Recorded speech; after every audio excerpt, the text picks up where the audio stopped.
Vamos a dar paso al siguiente expositor de Gracias, Max. la jornada del día de hoy.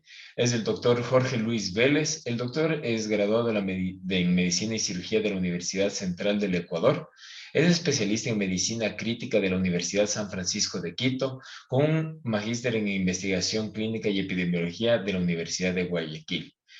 Es jefe del Servicio de Medicina Crítica del Hospital Pablo Arturo Suárez, docente en pregrado y posgrado de Medicina Interna y Medicina Crítica en la Universidad Central del Ecuador y de la Pontificia Universidad Católica del Ecuador, y autor de publicaciones tanto nacionales como internacionales. El doctor nos ayudará el día de hoy con el tema de manejo del COVID-19, experiencia en un hospital centinela. Ahí se mira. Ahí está, doctor. Toca únicamente ponerle ya en modo presentación y sale pantalla completa. Perfecto, ahí está. Listo. Bueno, buenas tardes con todos. Agradezco la invitación. El día de hoy vamos a conversar un poco sobre cómo ha sido la experiencia de más de un año en un hospital centinela de COVID-19, que es el hospital en donde yo trabajo, ¿no?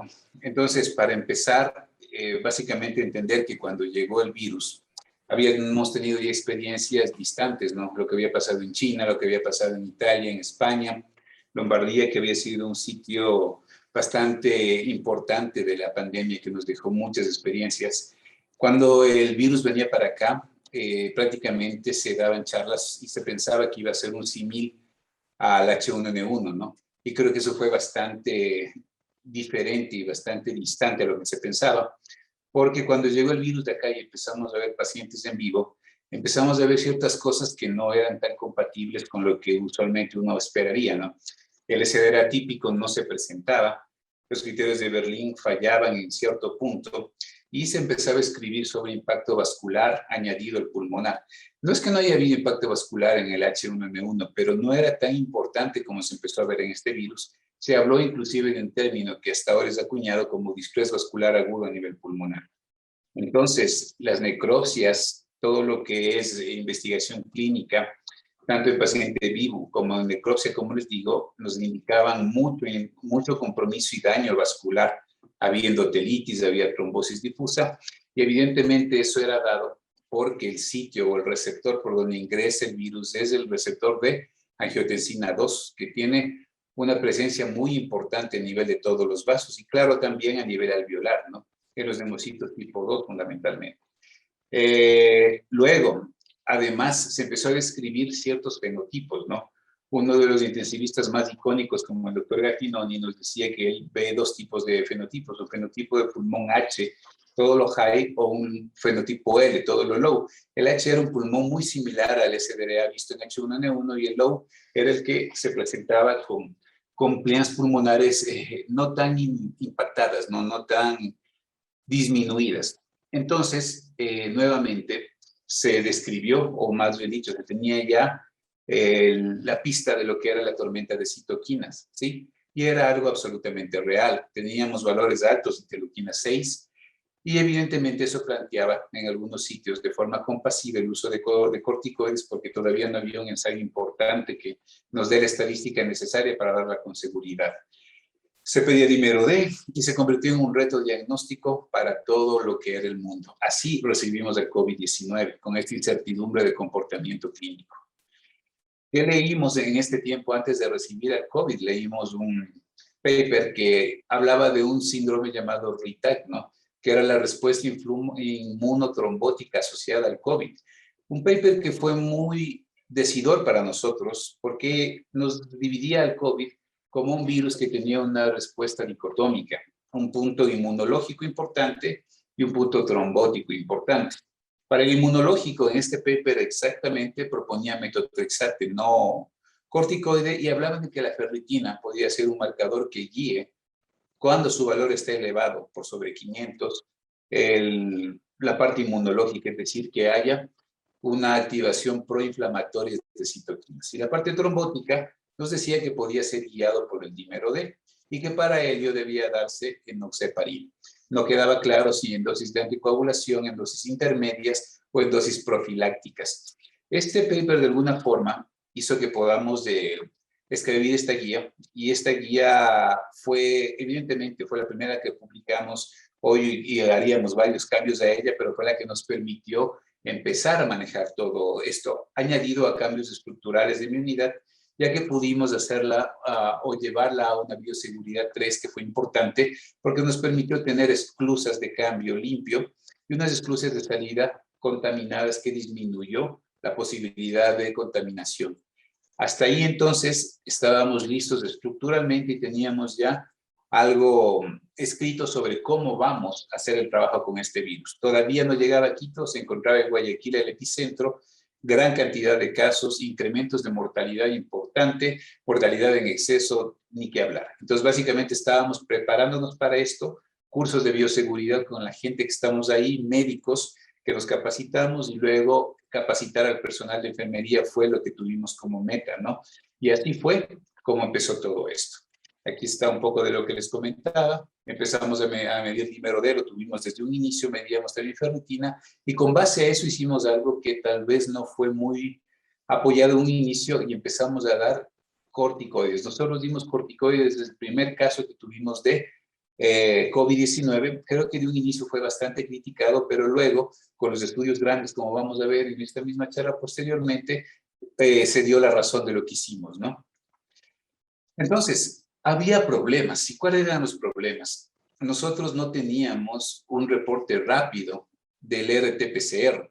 Ya teníamos el test, ya podíamos hacer un diagnóstico molecular, pero si ustedes recuerdan, al inicio de la pandemia, esto se centralizó solamente hacia el INSPI, y teníamos resultados a los 15, 17, 20 días, cuando evidentemente el paciente había tenido 2 desenlaces, o se había complicado y fallecido, o había sido ya dado de alta.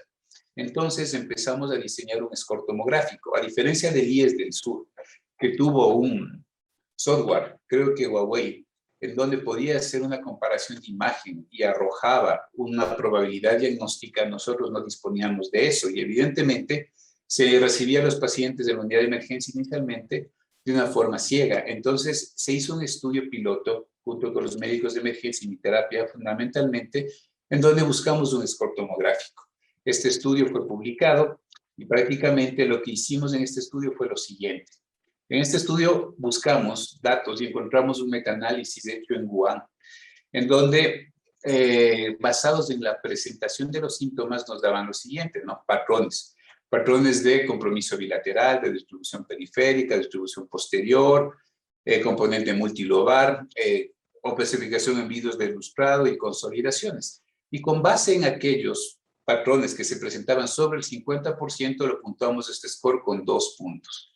Y la consolidación que se presentaba en menos del 50%, lo puntuamos con 1 punto, y teníamos un score que su máxima validación podía tener 11 puntos, y lo sometimos a estadística. Cuando lo sometimos a estadística, lo que vimos es que en este gráfico, en este que están viendo aquí, permítanme poner el puntero, en este gráfico ustedes ven la comparación con el score en aquellos que son PCR positivos y PCR negativos. Evidentemente, al utilizar el test de Wilcoxon, vemos que hay una diferencia estadísticamente significativa, es decir, que aquellos que son positivos puntúan un score más alto que aquellos que son negativos. Ya se estaba volviendo promisorio. Luego comparamos con el comportamiento que tuvo la ferritina con respecto a la positividad o negatividad del test, y vimos que igualmente la ferritina se comportaba muy similar que el score, es decir, los dos obtuvieron validez estadística con P inferior a 0.05, cosa que no sucedió con el dímero D. Lo sometimos a pruebas de diagnóstico y vimos que la sensibilidad, especificidad, valor predictivo positivo, negativo y la exactitud prácticamente eran muy altas, ¿no? Nos estaban permitiendo hacer comparaciones. Y algo que vimos es que aquel paciente que tenía puntuaciones elevadas de este score se correspondía con PCRs positivos definitivamente. Hicimos una curva ROC para encontrar un punto de corte, y encontramos que el punto de corte de un máximo de 11 con tener 7 o más ya era prácticamente un diagnóstico establecido tomográficamente en ese tiempo, porque en ese tiempo todavía no teníamos el CORRAX, que ahora es extremadamente útil, y nos permitió diagnosticar y tener con más certeza la seguridad de que estos pacientes son COVID-19. La ferritina tuvo el mismo comportamiento. Y bien, ahora empieza el manejo de pacientes. Nos empiezan a llegar pacientes y el COVID-19 nos empieza a mostrar una caja de Pandora clínica en donde encontramos una gran cantidad, absolutamente una gran cantidad de manifestaciones clínicas. La primera manifestación,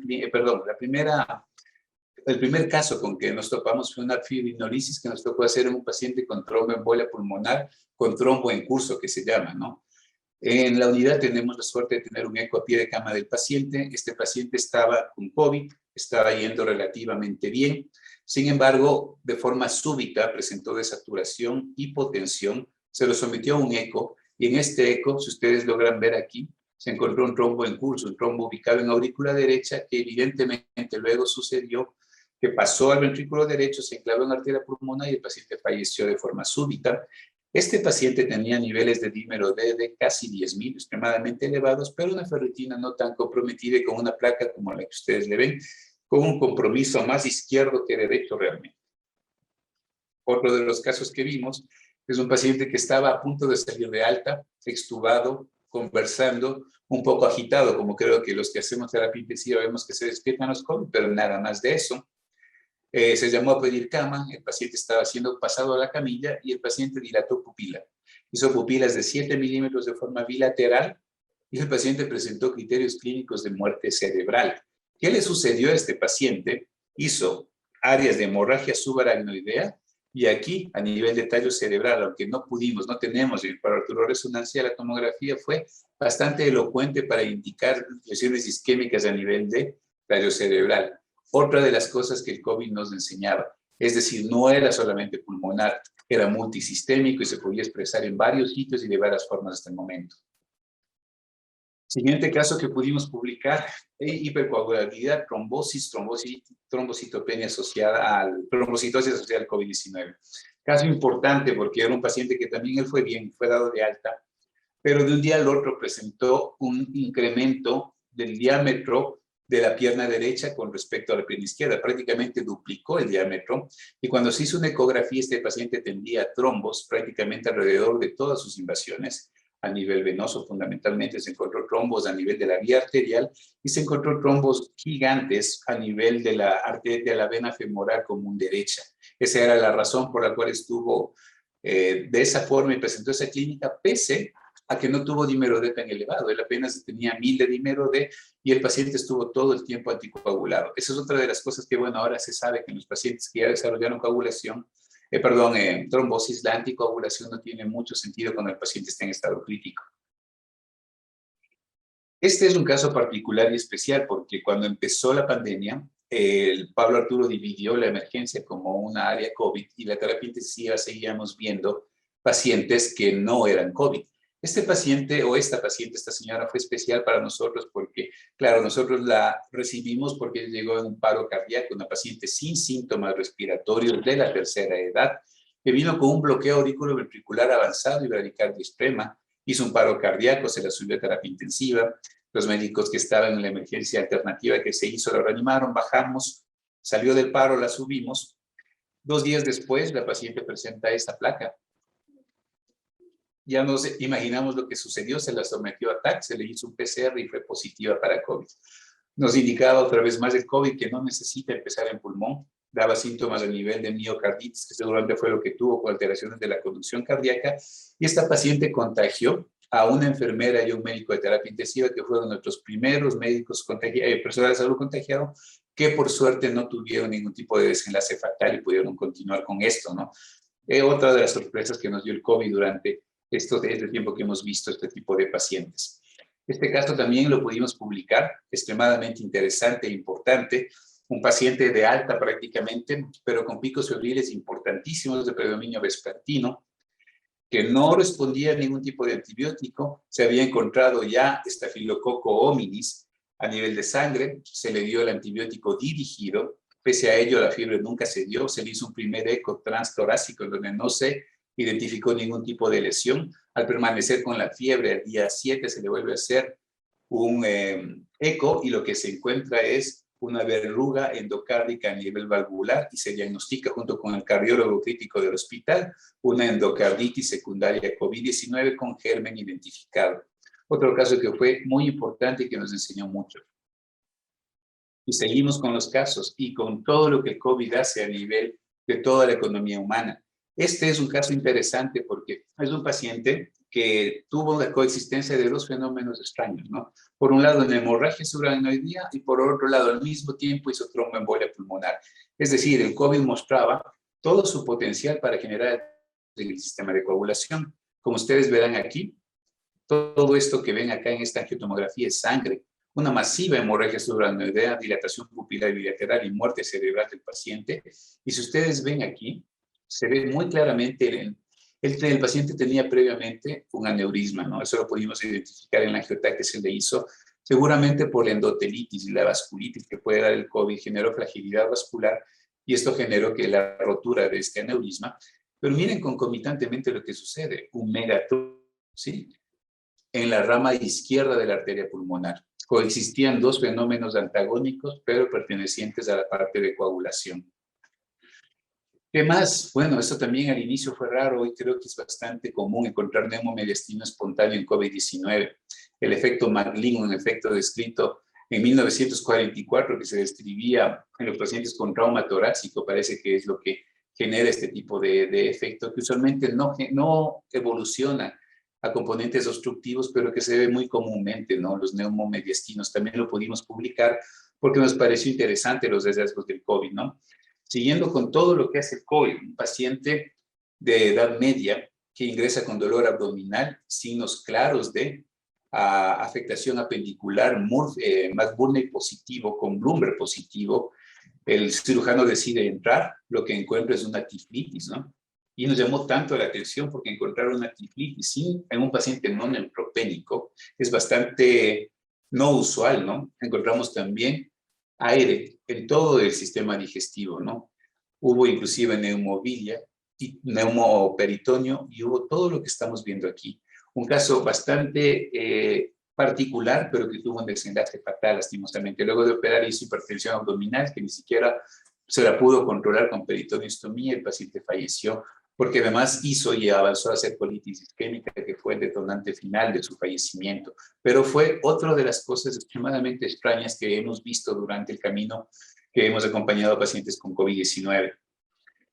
Un caso más reciente, este es uno de los más recientes que hemos tenido, una paciente con obesidad mórbida que entra con diagnóstico ya de COVID-19. Importante lo que encontramos en ella. Una paciente que estaba por irse de alta empieza a convulsionar y convulsiones y hace un estatus epiléptico convulsivo de difícil control. Tuvimos que utilizar 3 fármacos anticomiциales para poder controlar. Sospechamos ante una primera tomografía negativa que algo sucedía en el sistema vascular, pedimos una angiotac con fase venosa y con fase arterial y lo que encontramos es lo siguiente: compromisos trombóticos en los senos longitudinal inferior, seno transversal, vena de Galeno, y prácticamente todos estos sistemas trombóticos fueron afectados. Mantuvimos anticoagulación, el cuadro se dio por sí solo y la paciente fue dada de alta de forma espontánea y sin ningún tipo de complicación importante. Una más, paciente con clínica de agitación, fiebre, difícil destete del ventilador. Era increíble cuando se le pasaba a modos espontáneos lo que pasaba con este paciente. Parecía que tenía un driving, un gatilleo del centro respiratorio absolutamente anómalo. La persistencia de la fiebre hizo que se le considere que puede tener un trastorno. El neurocovid es muy usual y hemos visto muchas complicaciones en neurocovid y empezamos a pensar que de pronto hizo algún tipo de encefalitis. Ya habíamos tenido experiencias previas en donde hicimos funciones lumbares y encontramos IgG para COVID-19 en pacientes afectos con esto, ¿no? Entonces, cuando hicimos la resonancia magnética nuclear, por supuesto, encontramos alteraciones en la secuencia FLAIR, en donde nos daba incremento de señal, tanto córtico como subcortical, de predominio parietal y temporal, y fundamentalmente, claro, todo lo temporal justificaba el porqué el estatus de epiléptico. Un caso que igualmente, como les digo, tuvo un buen desenlace, la paciente fue dada de alta y ahora se encuentra en buenas condiciones. Y este fue uno de los últimos casos que hemos mandado a publicación y que me parece que es uno de los más interesantes porque hubo un tiempo de ausencia de fármacos sedantes y ante esa ausencia de fármacos sedantes optamos por ver opciones. Y una de esas opciones que fue a utilizar la sedación anestésica inhalada como alternativa para la sedación de estos pacientes mediante un sistema que se llama Anaconda, ¿no? Nos fue bastante bien, fue interesante, pudimos monitorizar con monitoreo bioespectral Vimos cómo la sedación realmente era importante. Con el sevoflurano fue el gas que utilizamos y nos dejó una forma terapéutica más que ahora la tenemos como alternativa en mi hospital. Y eso sería prácticamente todo el espectro clínico y eso que he obviado muchos casos de lo que hemos visto en este tiempo con el COVID-19.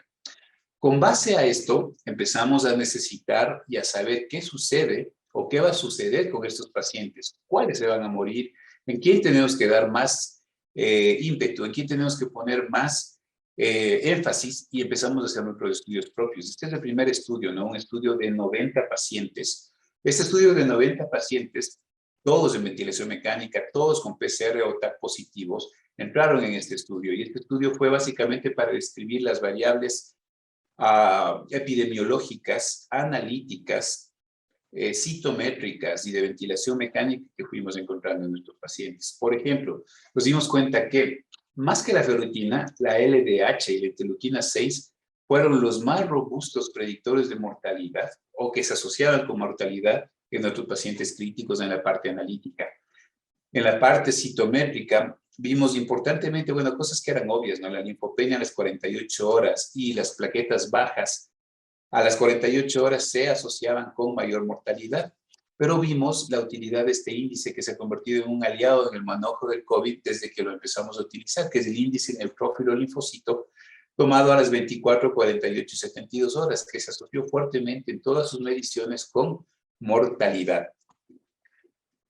Las variables entonces fueron sometidos a un análisis multivariado. En este caso hicimos una regresión logística binaria porque estábamos viendo como desenlace muerte sí o no. Y lo que encontramos fue lo siguiente. Nuestros mejores predictores de mortalidad fueron la PAFI a las 72 horas menos de 155. Es decir, que si un paciente tenía menos de 155 de PAFI a sus 72 horas, tenía un odds ratio, o sea, 9 veces más posibilidades de morir. Una interleuquina 6 mayor de 117 tenía un 21.84 de odds ratio, es decir, 21.8 veces más. Y los índices neutrófilos linfocitos a los 24 y 72 horas, mayores a 16 y a 17 respectivamente, me daban un odds ratio de 6 y 13. Es decir, estos fueron nuestros 4 predictores iniciales de mortalidad y por lo cual pedíamos y hicimos que el hospital nos dé ellos para poder nosotros predecir lo que sucedía. Llevamos a esto, este artículo está escrito, uno publicado, pero este ya tiene 200 pacientes y vimos y replicábamos lo del estudio de 90. Y pasó prácticamente lo mismo, solamente que se añadió la ferritina y el SOF para 72 horas. En este estudio también hemos utilizado una regresión logística binomial, y lo que estamos viendo es lo mismo. La ferritina, la interleuquina 6, la PAFI a las 72 horas, los índices de neutrófilos 24 y 72 horas y el SOFA fueron predictores estadísticos de severidad de nuestra serie con un ratio significativo todos. Es decir, ya teníamos algo bastante fuerte, pero todavía la regresión logística solamente la puedo valorar con el alta UTI. ¿Qué hicimos o qué estamos haciendo? Hicimos seguimiento a los 28 días y tengo los resultados preliminares. La interleuquina 6 en esta curva de Kaplan-Meier, seguida a los 28 días, lo que nos está diciendo que con un punto de corte de 11 de interleuquina 6, miren la diferencia de supervivencia. Aquellos que tuvieron menos de 11 de interleuquina 6, su supervivencia bajó al 60% casi. Mientras que aquellos que tuvieron menos de 11 se quedó casi cercano al 95%, con evidentemente una P estadísticamente significativa, ¿no? Lo mismo sucedió con los índices de neutrófilos linfocitos a los 24, 48 y 70, todos significativos con valores de 22, 16 y 14 respectivamente. Y cuando hicimos una regresión de Cox para hacer un análisis multivariado, definitivamente nuestros mejores predictores siempre fueron interleuquina 6, LDH a las 48 horas y los índices neutrófilos linfocitos y a las 24 y 72 horas, con hazard ratios que fueron en la interleuquina 6.15, en la LDH de 2.21, en la índice de neutrófilos linfocitos horas 2.52 y en el de las 72 horas 2.82. Definitivamente los 3 estudios, el uno con 90, el otro con 200 y este con 250, más importante aún porque se hizo seguimiento y análisis de supervivencia, nos estaban indicando que el camino fue adecuado. El pedir interleuquina 6 era necesario y el basarnos en el índice de neutrófilo linfocito también fue una buena decisión para tomar medidas con estos pacientes.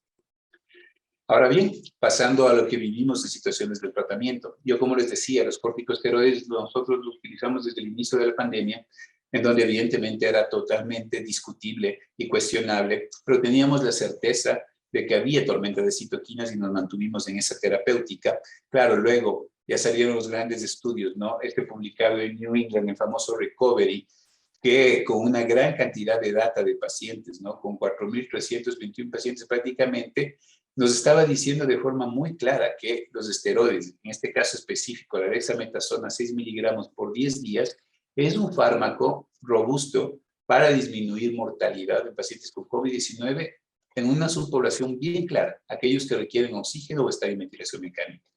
Entonces, claro, mantuvimos ya, cambiamos por un tiempo a dexametasona de lo que dábamos metilprednisolona al inicio, pero luego salió varios metaanálisis que nos decía que no es la dexametasona, es el esteroide lo que podía mejorar.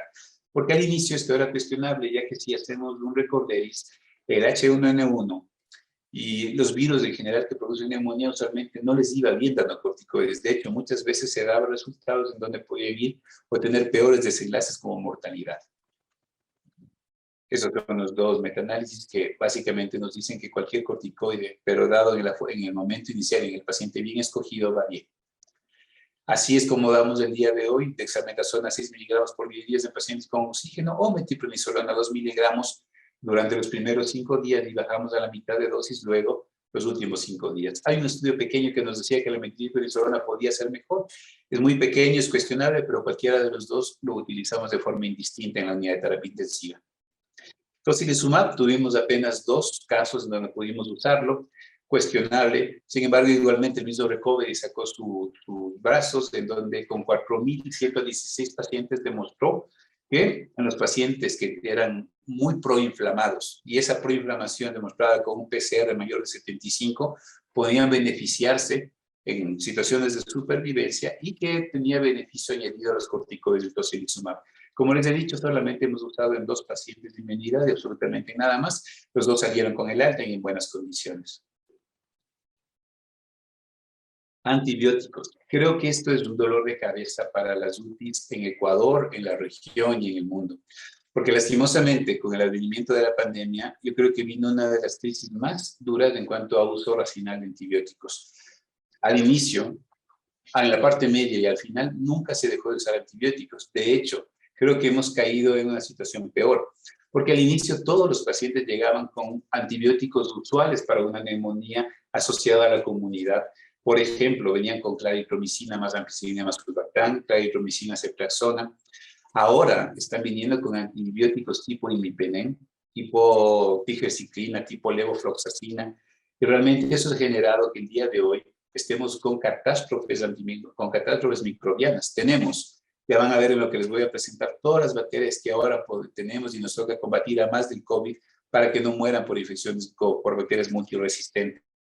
Entonces, esto de la coinfección hay que tener muy claro. La coinfección en COVID es muy difícil de diagnosticar. La razón es que la tormenta citoquímica, es decir, la respuesta proinflamatoria que deja encendido el virus a raíz del día 7 a 9, tiene exactamente la misma clínica de una infección sistémica. Me da una respuesta inflamatoria, me puede elevar los leucocitos, me puede dar fiebre. ¿Por qué? Porque tengo exceso de citoquinas proinflamatorias. Ya en un estudio serio como este, en donde demostró en una revisión sistemática y metaanálisis, apenas un 7% de la población hospitalaria que tiene COVID está coinfectada. Y en terapia intensiva, esa prevalencia sube al doble, al 14%. Y la coinfección viral es muy rara, apenas de un 3%. Eso significa que si yo doy al 100% de pacientes antibióticos que entran a hospitalización, solo 7 de esos 100 merecían ser administrados de antibióticos. 93 se los dio de forma innecesaria, pero las consecuencias son catastróficas. Entonces, como vemos aquí, esta es la coinfección temprana, se presenta prácticamente en el mismo tiempo de la tormenta citoquímica, prácticamente es muy difícil de diagnosticar y es muy rara que se presente. La coinfección tardía, eso sí es lo que vemos, se presenta 13 a 14 días después del inicio de síntomas y esta sí es la que se presenta de forma usual, ya sea por bacteremias, neumonía asociada al ventilador, infección asociada al tracto urinario, y sí, definitivamente eso sí está, sí existe y se ha vuelto una forma usual de presentación porque además hay factores de riesgo, ¿no? Uso de corticoides y antibióticos previos en este tipo de pacientes. ¿Qué hicimos para tratar de disminuir la incidencia de uso innecesario de antibióticos? Igualmente, nos basamos en este índice neutrófilo linfocito y en el comportamiento plaquetario que tenían los pacientes infectados. Este paper está enviado, está ahorita en revisión por pares, van a ver lo que hicimos. Prácticamente lo que hicimos fue lo siguiente. Entendemos que el SARS-CoV-2 afecta a las líneas celulares hematológicas, sobre todo estas tres, entre otras, ¿no? En los neutrófilos, ¿qué hace? Incrementa el contagio de neutrófilos. En los linfocitos, ¿qué hace? Da linfopenia, y mientras más profunda es la linfopenia, más severa es la infección viral. Y en las plaquetas, ¿qué hace? Disminuye su contagio y aumenta su volumen. Por esta razón, si yo tengo altos neutrófilos y pocos linfocitos, la división de los dos me va a dar un índice alto. Y si yo tengo plaquetas bajas y volumen alto, la división de los dos me va a dar valores altos. Y eso fue lo que quisimos ver si podíamos darle algún tipo de uso clínico. E hicimos lo siguiente. Bueno, ese es el comportamiento de la plaqueta normal, forma discoide. ¿Y qué pasa cuando crece y cuando le activan y se vuelve esférica y con pseudópodos, ¿no? Eso hace el COVID-19 con la plaqueta. Hicimos este estudio. Entonces, en este estudio lo que hicimos fue lo siguiente. Partimos de aquellos pacientes que tenían ya diagnóstico mediante el gol estándar. ¿Cuál es el gol estándar? Los cultivos, ya sean hemocultivos, urocultivos, secreción traqueal. La media de la edad de los pacientes que enrolamos en este estudio fue de 50, la mayoría de sexo masculino, que eso es evidente porque el COVID da más a sexo masculino que femenino a nivel crítico al menos. Y encontramos todo zoológico de microorganismos, ¿no? Hemos tenido prácticamente desde Pseudomonas muy sensible hasta Klebsiella productora de KP0 resistente a colistina. O sea, realmente ha habido Morgonella morgagni, Proteus mirabilis, Estereotrofomona maltophilia, Burkholderia cepacia, Acinetobacter baumani, y todos esos nombres que tal vez los recordamos por el tiempo de paso de aulas universitarias en la cátedra de microbiología, las hemos visto en vivo y nos ha generado mucho dolor de cabeza en la vida actual. Entonces, ¿qué hicimos? Vimos que estos pacientes, ¿qué sucedía cuando el cultivo fue positivo? Y en nuestra base de datos fuimos 3 días atrás. Es decir, cuando no estaban infectados aún. Es decir, evaluamos qué pasó cuando se tomó el cultivo y qué pasó 3 días atrás. Lo que pasó es que el índice neutrófilo linfocito, cuando todavía no estaban infectados, tuvo una media de 18. Pero cuando ya se sospechó de infección y se tomó el cultivo, subió a 28. Es decir, subió 10 puntos y nos dimos cuenta que este índice nos podía predecir infección, porque además tiene una estadística significativa mediante el test de Wilcox. Como ustedes se dan cuenta, vimos que eso era prometedor y continuamos con el estudio. El mismo comportamiento tuvo el volumen de la plaqueta. Tenía un valor de 9.27 3 días antes de estar infectado y cuando se sospechó infección 9.48 con diferencia estadísticamente significativa. ¿Cómo se comportaban eso? Esto fue interesante porque tanto el índice de neutrófilo linfocito como el volumen medio plaquetario se elevaban indistintamente si la infección era por un germen gram positivo o gram negativo. Eso lo hizo todavía más deseable como instrumento diagnóstico de ayuda. ¿Por qué? Porque no necesitaba que sea un germen específico para elevarse, sino cualquier infección o cualquier coinfección asociada al COVID le podía elevar de forma importante. Y bueno, tal vez fue más rendidor en aquellos pacientes que tenían más de 50 años, esto que les acabo de contar, y con esto determinamos lo siguiente. En nuestra unidad, para evitar el uso innecesario de antibióticos, en aquellos que tienen más de 13 días de evolución y que sospechamos coinfección tardía, hacemos lo siguiente. Vemos si tiene un SOFA que ha incrementado más de 2 puntos. Y sí, ha tenido alteraciones respiratorias o hemodinámicas expresadas por aumento de FIO2 o disminución de PAFI o inicio de vasoactivos en ausencia de TEP. Si tiene cualquiera, 2 de esas 3, y a eso se añade un incremento del neutrófilo linfocito del volumen plaquetario, damos terapia antibiótica. Haciendo un estudio de correlación de 60 cultivos que hemos tenido, 52 fueron positivos mediante esta técnica, es decir, que tiene una correlación muy cercana a 0,9. Es decir, nos está ayudando mucho esta herramienta para poder decidir inicio de antibiótico y tal vez no fallar o no dar antibióticos excesivos e innecesarios. De ello, nació este algoritmo propio que tenemos en la unidad, que es de decisión de análisis de antibiótico, que prácticamente tiene lo mismo que les acabo de decir en las diapositivas que les he indicado, ¿no? Ahora, ¿qué pasa con el tratamiento de tromboembolia pulmonar? Esto también ha generado mucha discusión a nivel de la unidad, porque, y de hecho fue la razón por la cual enviamos esta carta al editor a una revista, porque prácticamente nos llamaba la atención la prevalencia que teníamos de trombosis venosa. Un día, de los pacientes que tenemos de la unidad, el 75% tenían trombosis documentada o en miembros inferiores o en miembros superiores o habían hecho tromboembolia pulmonar. Eso no se había visto nunca antes, o al menos de forma personal no lo había visto nunca antes, una prevalencia tan alta de trombosis venosa y menos aún de tromboembolia pulmonar. Esto fue el motivo del por qué enviamos esta carta al editor, y en esta carta al editor mandábamos esta tabla, ¿no? Y en esta tabla le decíamos al editor de esta revista que prácticamente nos vemos con preocupación la cantidad de tromboembolia pulmonar que tenemos. Lastimosamente no siempre tuvimos angiotac, pero teníamos ecocardiograma, y cuando no se tenía ecocardiograma se procedía a la medición del espacio muerto por ENGOV o por BOR y determinábamos si es que había o no tromboembolia pulmonar. Algo muy llamativo en estos pacientes, que a diferencia de la tromboembolia pulmonar clásica, en donde nosotros usualmente vemos signos muy claros en el ecocardiograma, estos muchas veces no dan ni signos angiográficos ni signos ecocardiográficos. Para que un trombo sea visto en angiotac pulmonar debe medir al menos 2 milímetros. Y si nosotros leemos la fisiopatología del COVID y leemos lo que es un microclot, es una forma de trombosis in situ en la microvasculatura pulmonar que mide menos de 2 milímetros. Es decir, yo puedo tener alteraciones de espacio muerto que me lleven a una profunda hipoxemia, y la angiotac y el ecocardiograma muy probablemente no me lo detecten, o me lo detecten de forma muy inespecífica con signos muy vagos y no los muy claros, como el signo 60-60, el signo de McConnell o la desviación paradójica del septo, o el crecimiento de la cavidad derecha sobre la cavidad izquierda en tamaño. Sin embargo, en estos, en donde sí fue evidenciable y objetivable el diagnóstico, lo que vimos nosotros es que, ya sea con angiotac pulmonar o no, era muy diferente el comportamiento.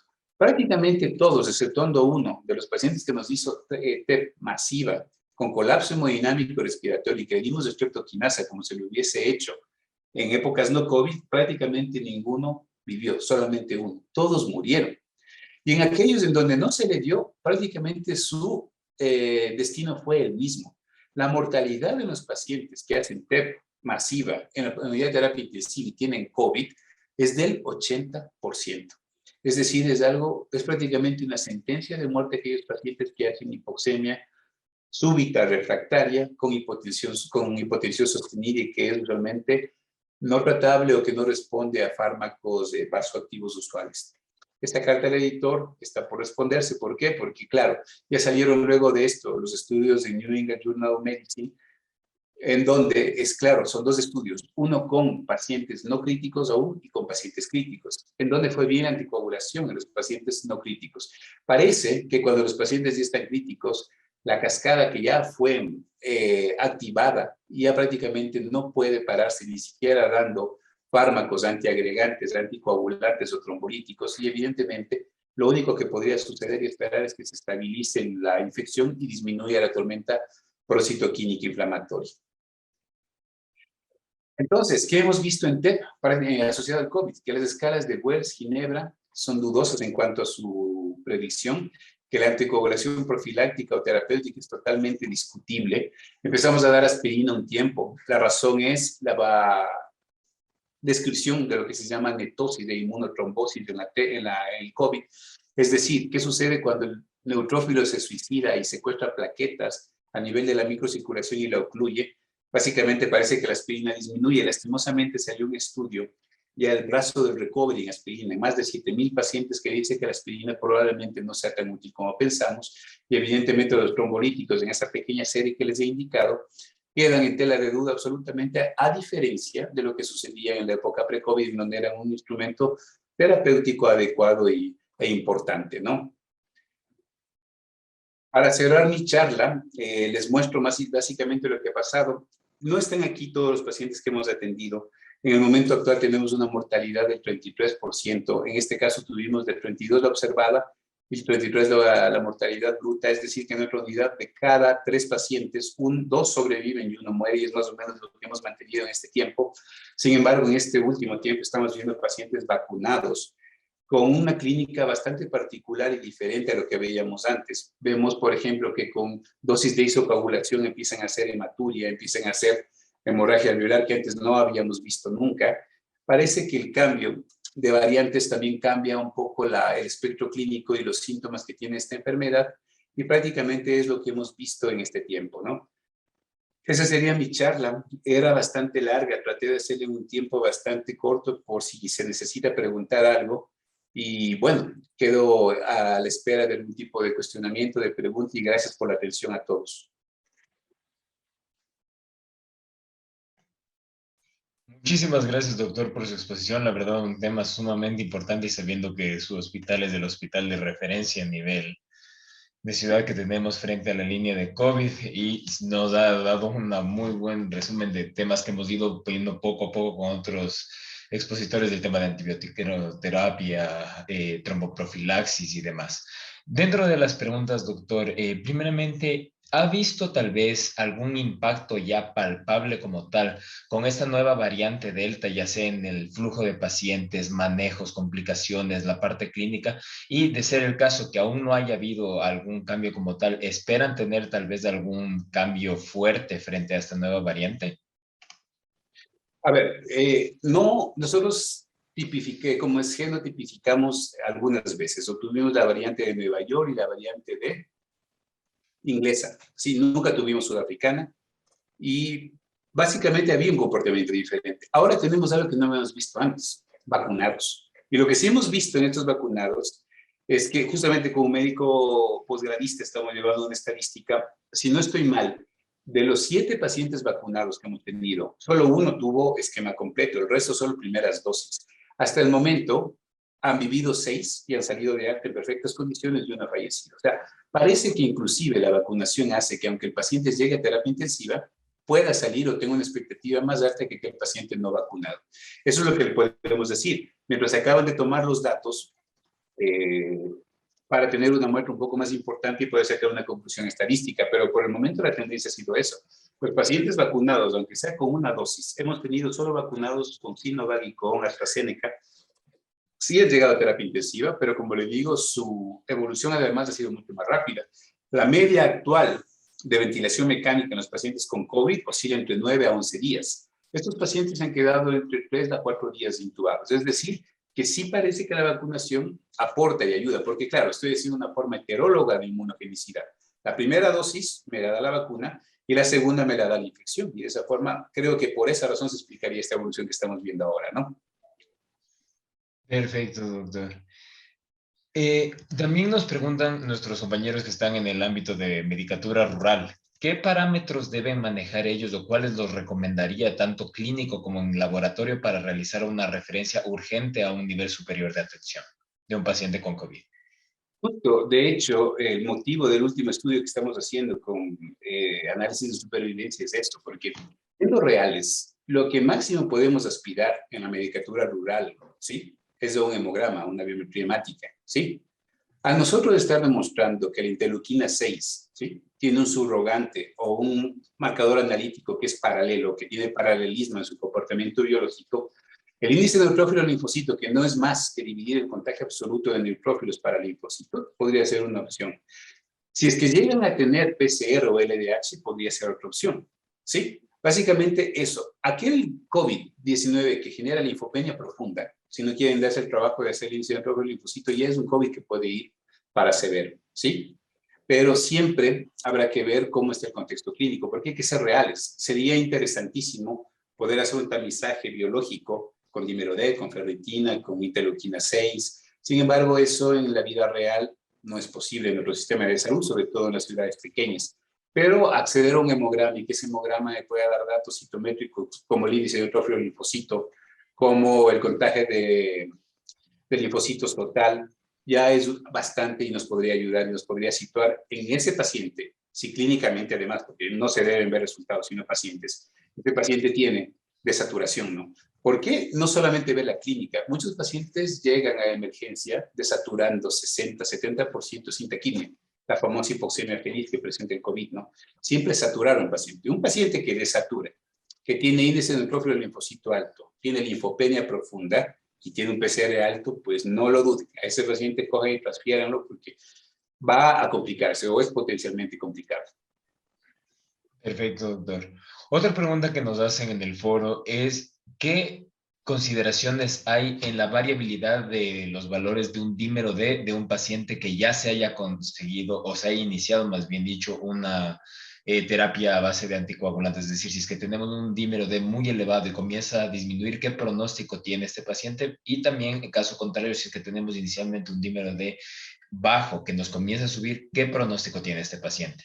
O sea, desde las series de Wallman, ya se decía que el dímero D elevado 2 veces es un marcador de severidad, ¿sí?